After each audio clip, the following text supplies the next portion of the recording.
every night when I lie on my bed, I will do like there's one tear that will drop.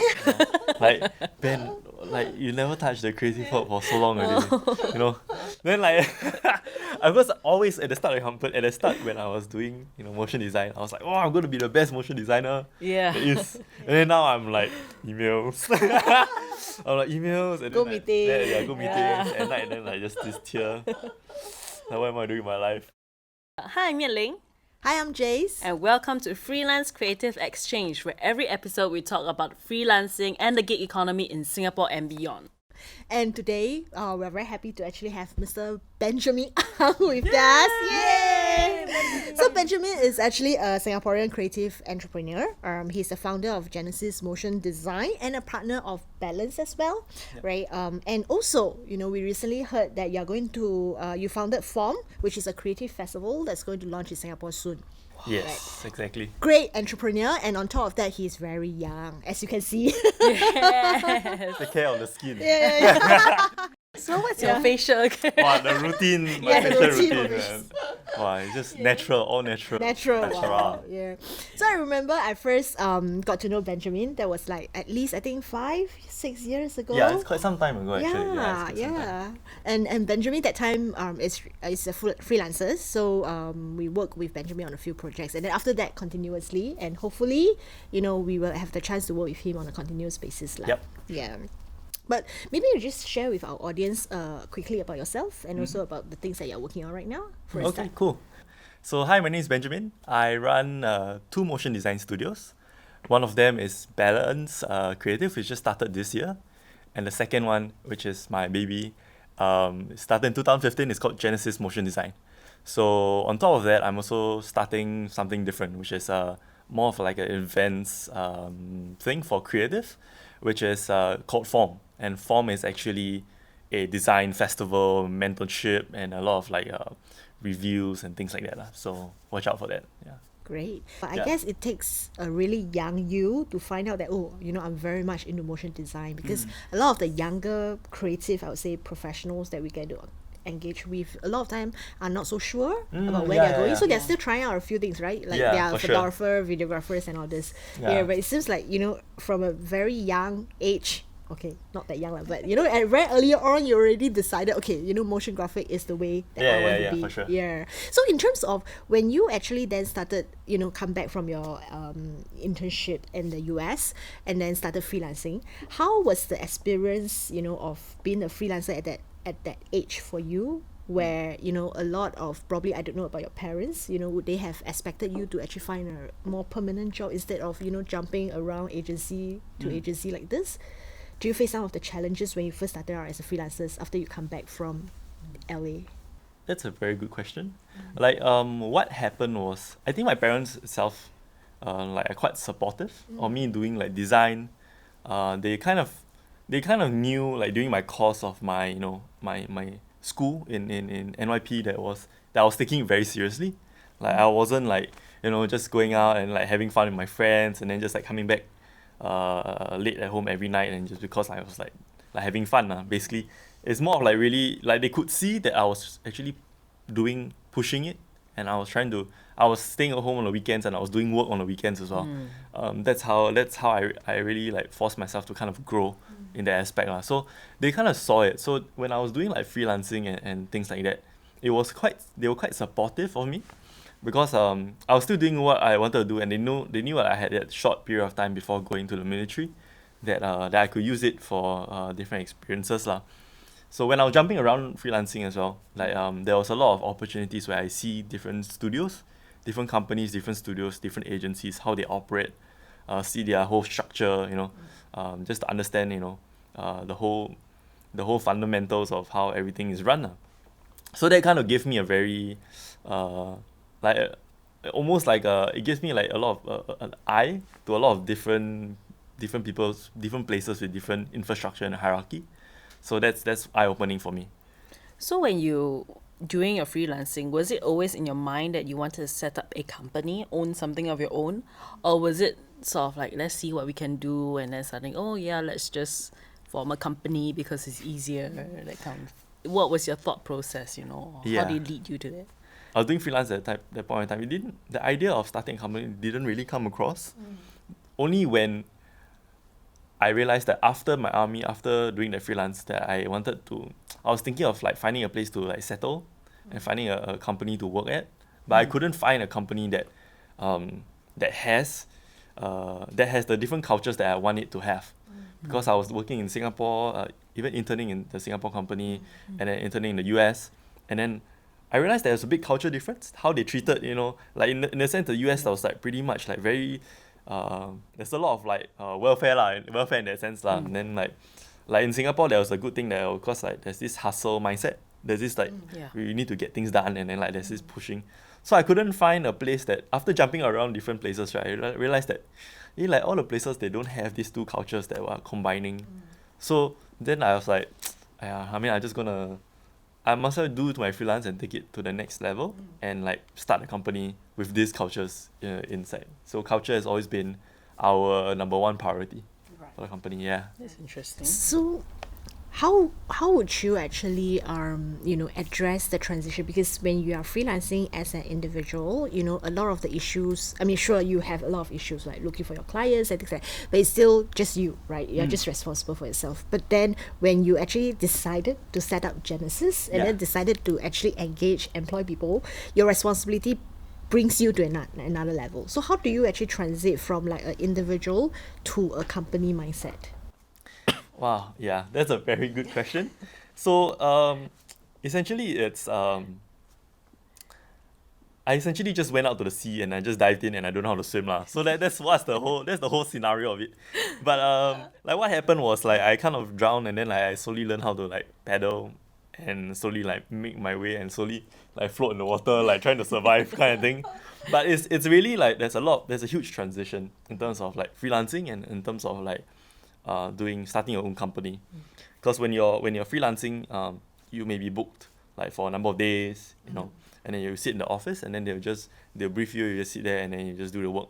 And then after that, maybe something new will be like chasing for like getting payments, understanding your quotations, your codes and your invoices and things like that. But when you're moving to a company, there's a lot of different factors in mind. For example, like you now I don't, as a company, I don't work on site anymore because we have our own office.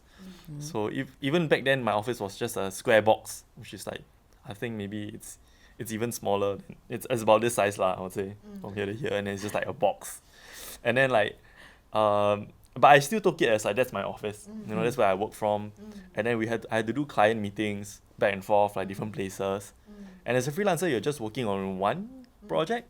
As a company, you're able to work on multiple projects. Yep. So like, and then because you're working on multiple projects, you can't be there. And so that in order to fix that, you need to kind of like jump to different places, get the understanding from different people before you go back to the office and start working on those projects. Yep. Yeah. So at what point in time do you see the big break coming for you? Yeah. Actually, to be honest with you, like I could plan, like, my 5-year plan, my 10-year plan and things like that, right? But like, you will never know when is a good time to make a certain move, or when is a good time to hire another, full-timer, because you already got this upkeep and things like that lah. And then, at the point I had this mindset, which is, I think, a mindset that's quite common for everybody, which is like, if I can do it, I'll do it. Like, if I can tank, I'll tank.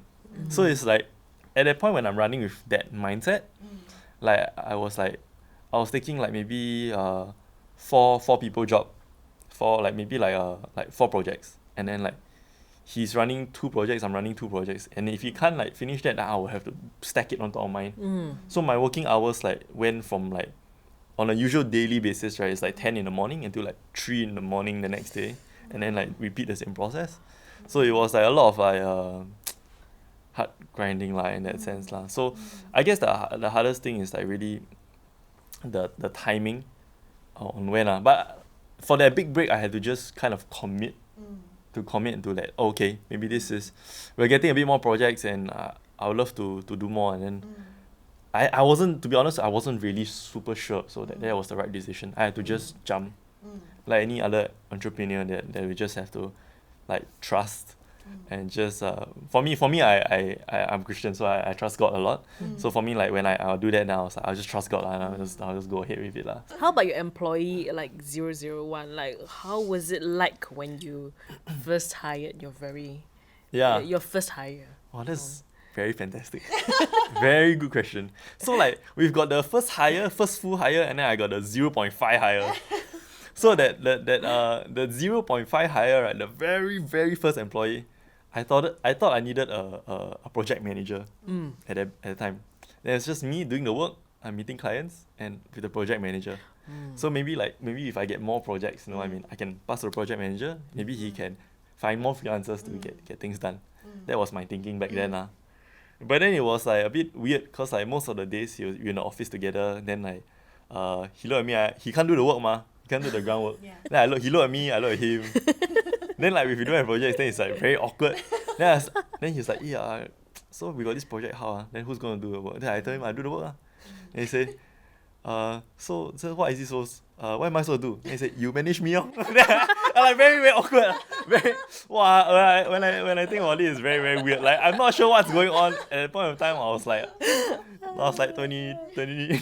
23 or something. I wasn't sure what's going on also.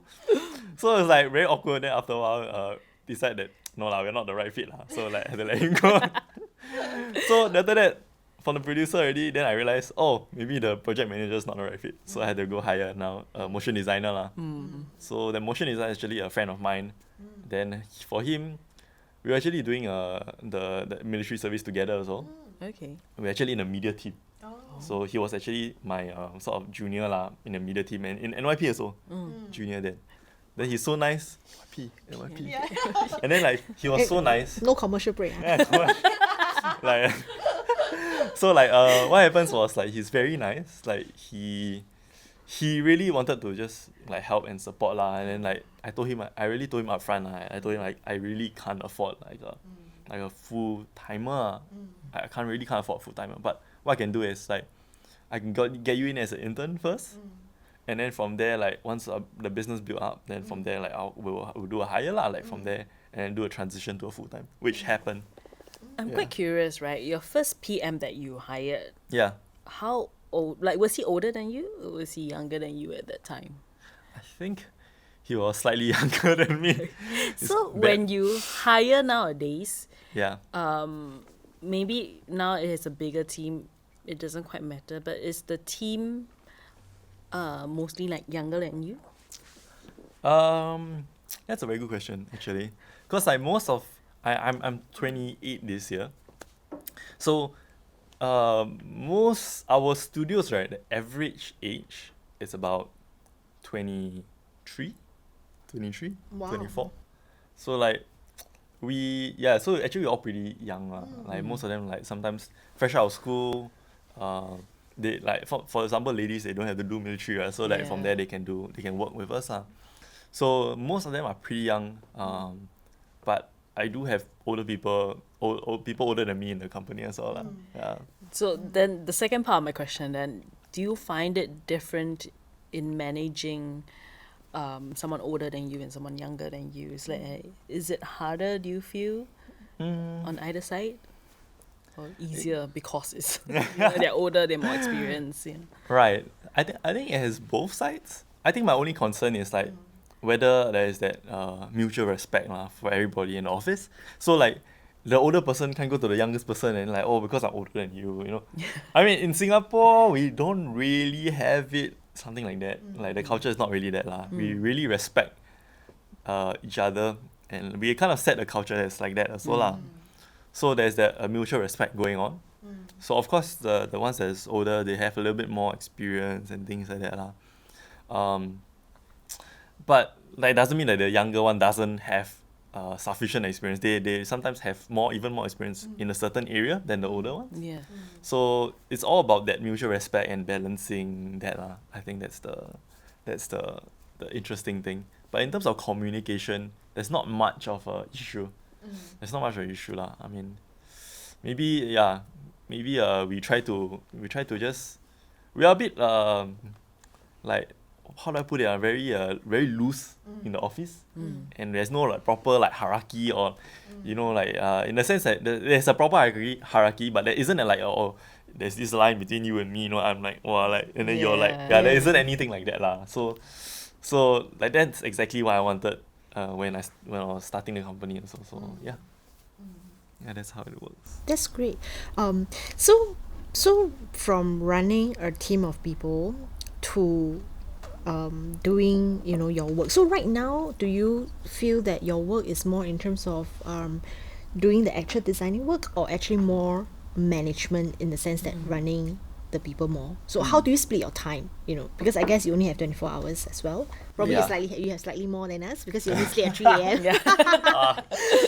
I don't know whether it's a good thing or not. But how do you then allocate your timing? You manage people more, or you actually do the actual work more? So these few days I realized that I also only have 24 hours, right? So like I do my best I have a certain role lah. So everybody, it's a big step for an entrepreneur to let one of your important roles go. Like for me, back then I was doing the motion design itself. I was doing the project management. I was doing everything else lah.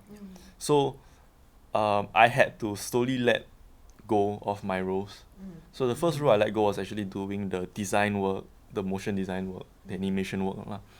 And I entrusted it to my team of animators and designers. The second hardest role for me let go was like project management. So I had to just let go of that portion. I had to bring in a project manager, entrust her to go and take care of everything. And of course do training as well lah. But once that's settled, then now what I'm focusing on is really more on like doing strategization for the company. Like where you want to target, what market you want to target, what countries you want to target. Sometimes I'm also doing right now my role is business dev, biz dev.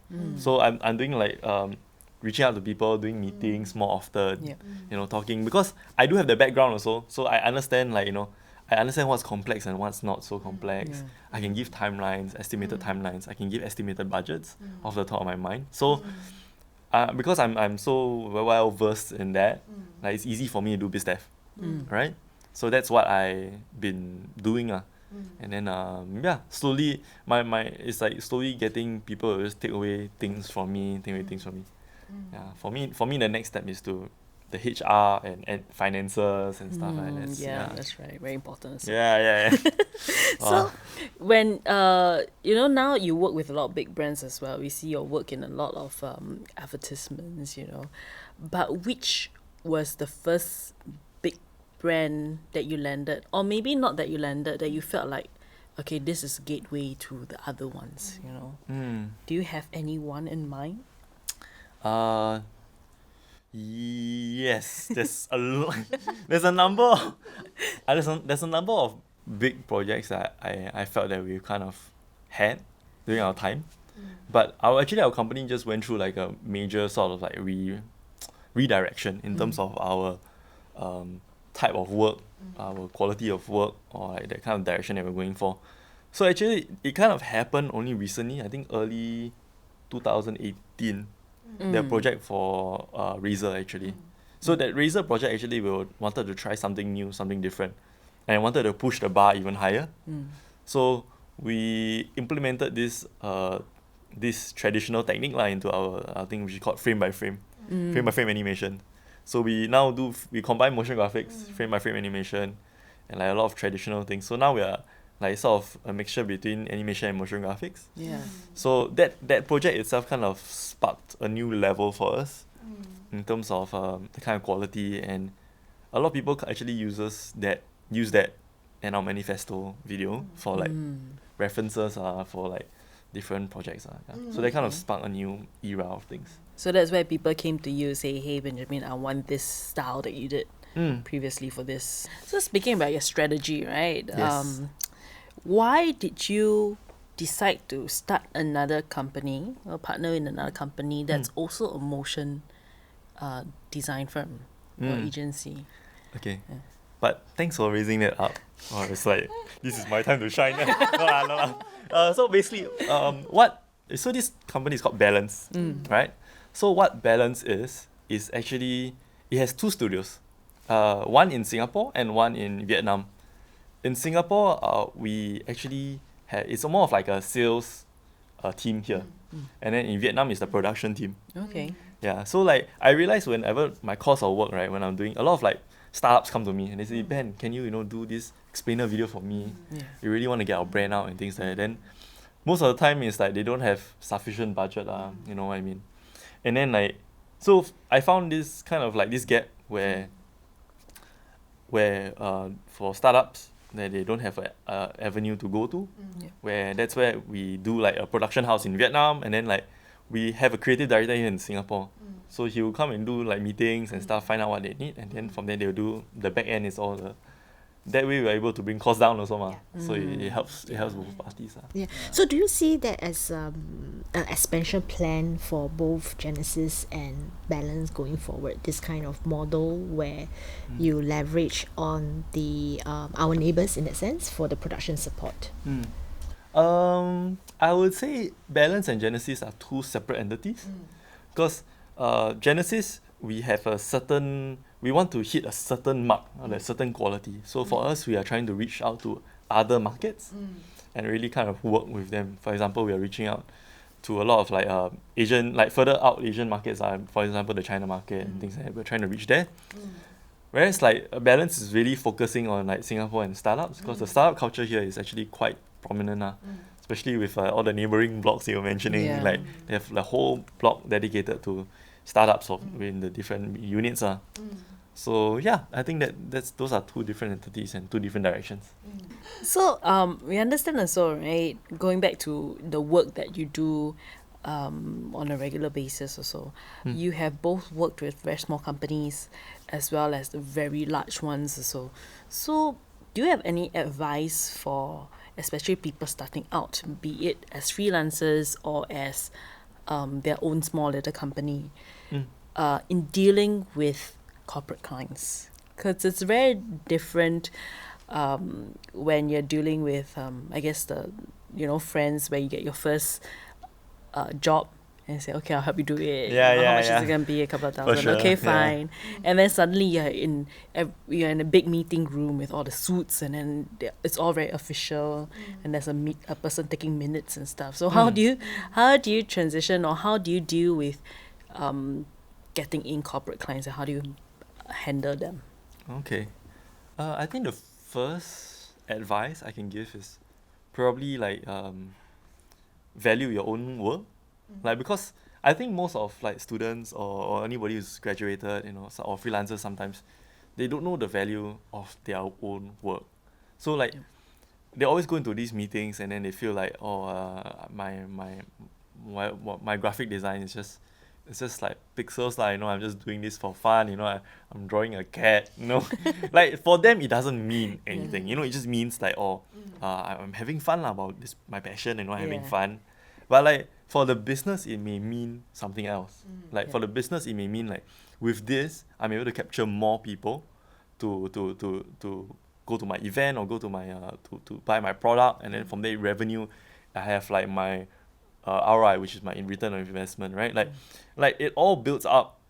But like for a graphic designer, because we're not really, or designers in general, we're not really trained in that to see things further than it is, that we tend to undervalue our own work and our own worth. So whenever sometimes we as freelancers we go into a meeting and then like you see everybody with like corporate like suits and everything, right? You feel a bit jittery, right? Because like they don't know the how much impact they're actually bringing to that. So like the first thing is like really just go in there and like maybe be confident really just go in, really be like don't be cocky I mean, like just go in, like do like some jumping jacks or something like that, feel confident, go in, feel confident, know your value, know your worth, and just share your thought process, and people do appreciate that that your expertise, your thoughts go behind your product, the thoughts behind your designs, they do appreciate that Yeah, the only other issue I face is like probably they call me every time I go for a meeting with these corporates, and sometimes they'll tell me, oh, hey, you look quite young. Like, I mean, at the end of the meeting, like, you're like, hey, how are you, by the way? Then like for me, I'm so used to it that for me I'm like I don't know, no worries, like I've got countless of clients are asking me my age and things like that. Like, oh, actually, I'm just like, at that point of time, I was like 24 when I started a company. So it's like, oh, I'm 24 years old.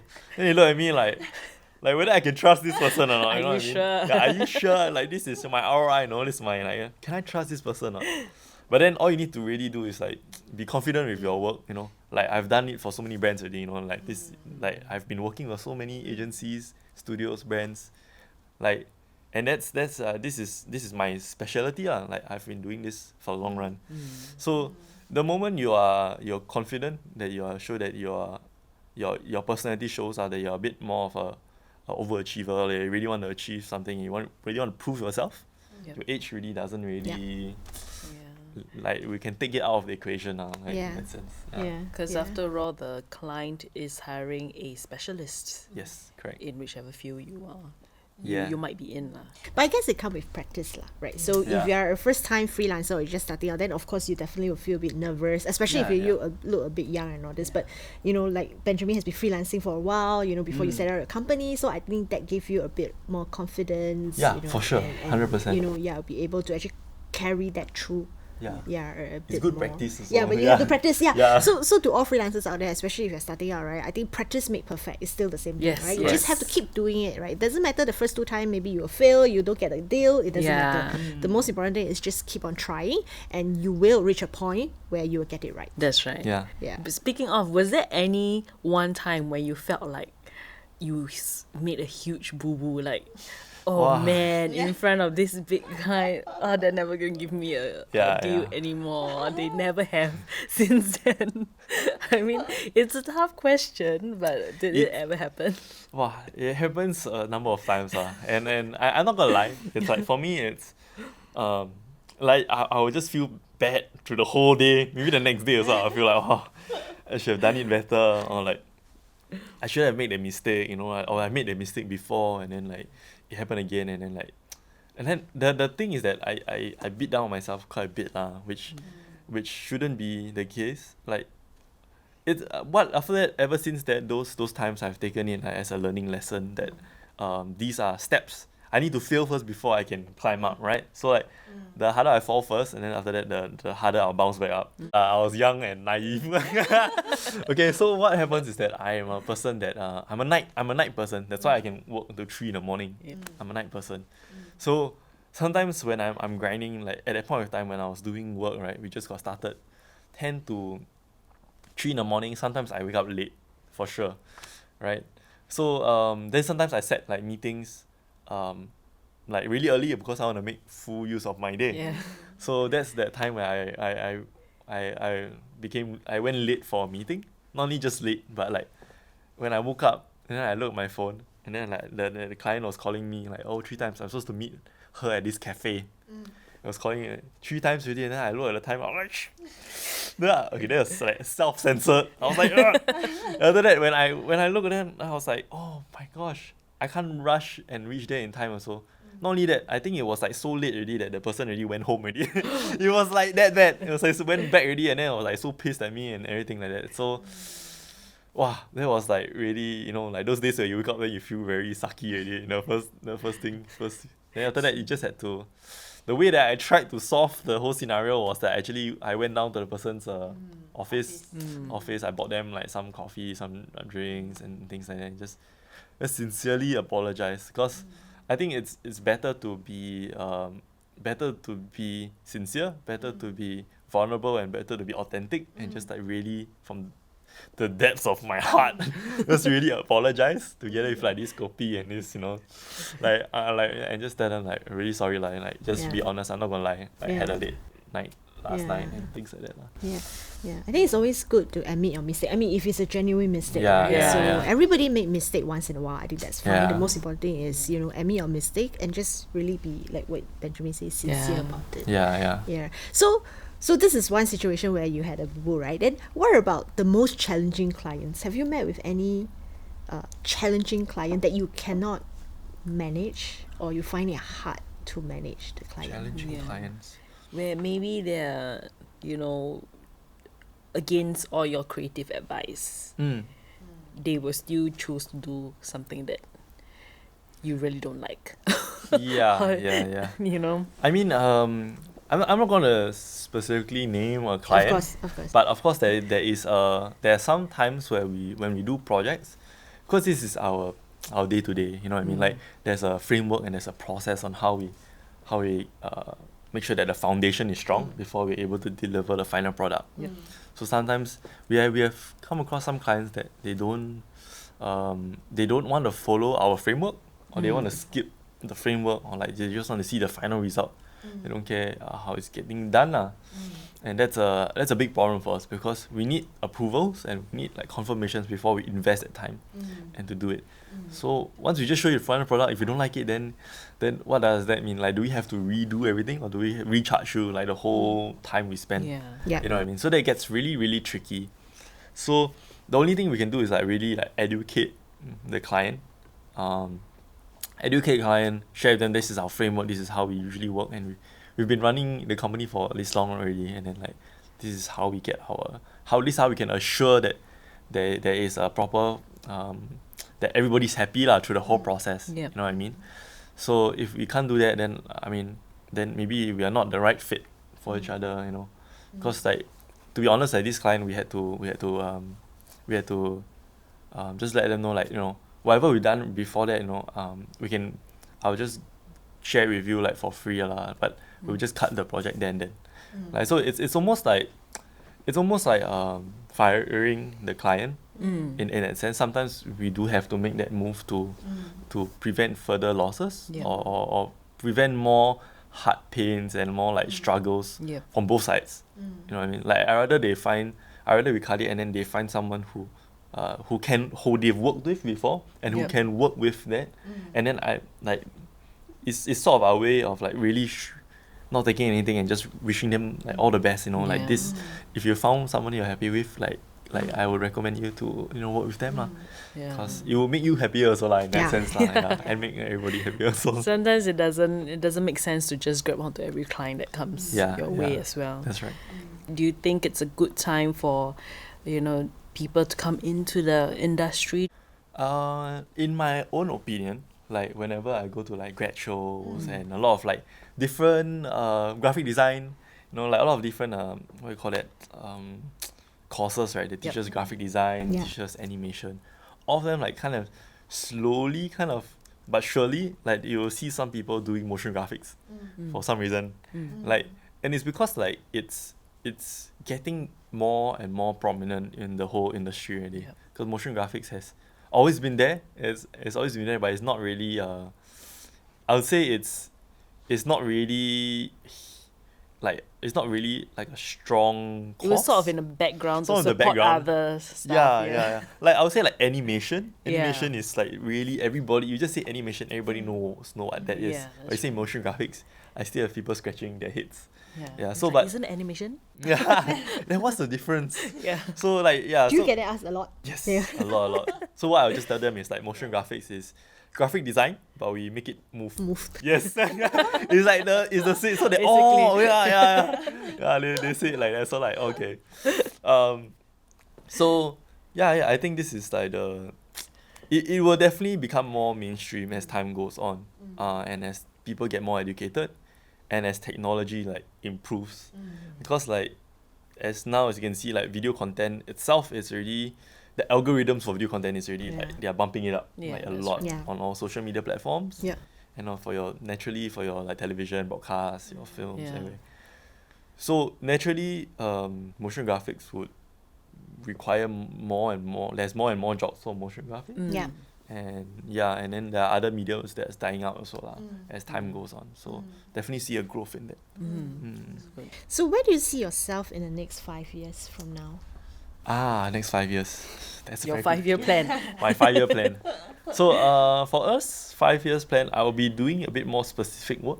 Like I used to be doing everything, but now I'm just doing like one specific role, which is like sales development, which is just meeting people, building a sales team.